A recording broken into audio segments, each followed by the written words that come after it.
Hi friends, Shivaratri పండుగకు చేసుకునే పంచామృతం ఇంకా గోధుమ పిండి హల్వాని ఎలా ప్రిపేర్ చేసుకోవచ్చో ఈ వీడియోలో షేర్ చేస్తున్నాను friends. Welcome back to my channel Sujata's tasty kitchen.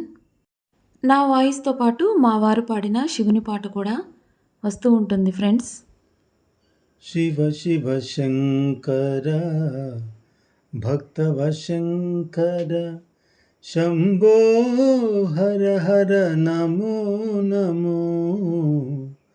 Shiva Shiva Shankara భక్తవ Shankara Shambho హర హర నమో నమో.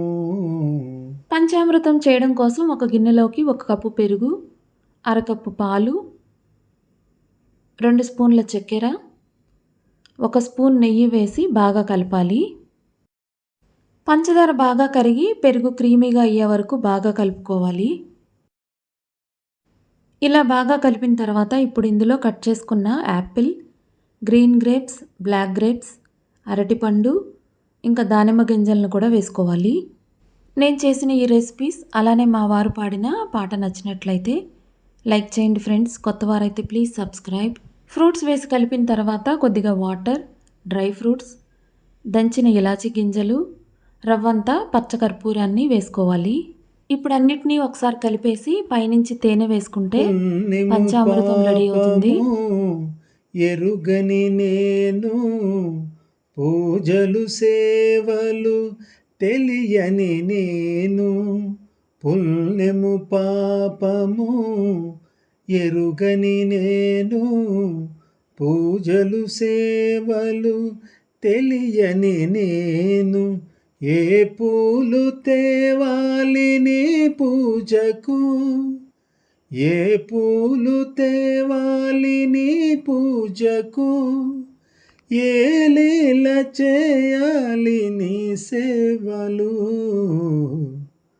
శివ శివ శంకర భక్తవ శంకర శంభో హర హర నమో నమో.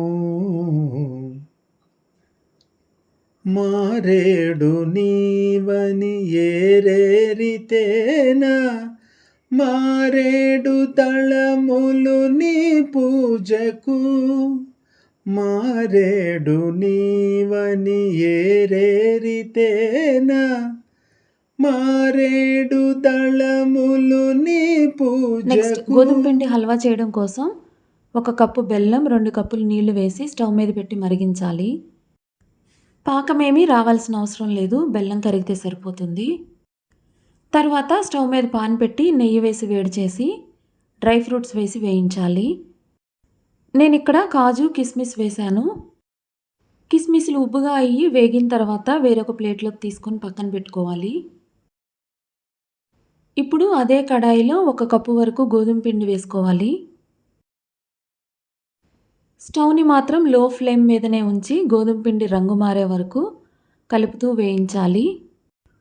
ఇది రంగు మారడానికి 7-8 నిమిషాల వరకు పడుతుంది. మధ్య మధ్యలో కొద్దిగా నెయ్యి వేసుకుంటూ కలుపుతూ ఉండాలి. కేవలం గోధుమ పిండి, బెల్లం, నెయ్యితోటి ఎంతో కమ్మనైన ఈ స్వీట్ని తయారు చేసుకోవచ్చు. ఇలా గోధుమ పిండి రంగు మారి నెయ్యిని వదిలేస్తున్నప్పుడు ముందుగా రెడీగా పెట్టుకున్న బెల్లం కరిగించిన నీళ్లను స్ట్రైనర్తో వడకట్టి పోసేయాలి. ఇంకా వెంటనే కంటిన్యూస్గా కలుపుతూనే ఉండాలి. స్టవ్ని మాత్రం లో ఫ్లేమ్ మీదనే ఉంచి కుకింగ్ కంటిన్యూ చేసుకోవాలి. మధ్య మధ్యలో నెయ్యి వేస్తూ హల్వా దగ్గరికి అయ్యే వరకు కలుపుతూ ఉండాలి. దంచిన ఇలాచీ వేసి హల్వా ముద్దగా అయ్యే వరకు కలుపుతూ కుక్ చేసుకోవాలి. వేయించిన డ్రై ఫ్రూట్స్ కూడా వేసి కలిపేస్తే కమ్మనైన గోధుమ పిండి హల్వా తయారవుతుంది. గంగమ్మ మెచ్చిన జంగమయ్యవని, గంగమ్మ మెచ్చిన జంగమయ్యవని, గంగను తేనా నీ సేవకు. శివ శివ శంకర భక్తవ శంకర శంభో హర హర నమో నమో. శివ శివ శంకర భక్తవశంకర శంభో హర హర నమో నమో. ఇక్కడ వరకు ఈ వీడియో చూసినందుకు thank you so much friends. నచ్చితే లైక్ చేసి షేర్ చేయండి. Thanks for watching.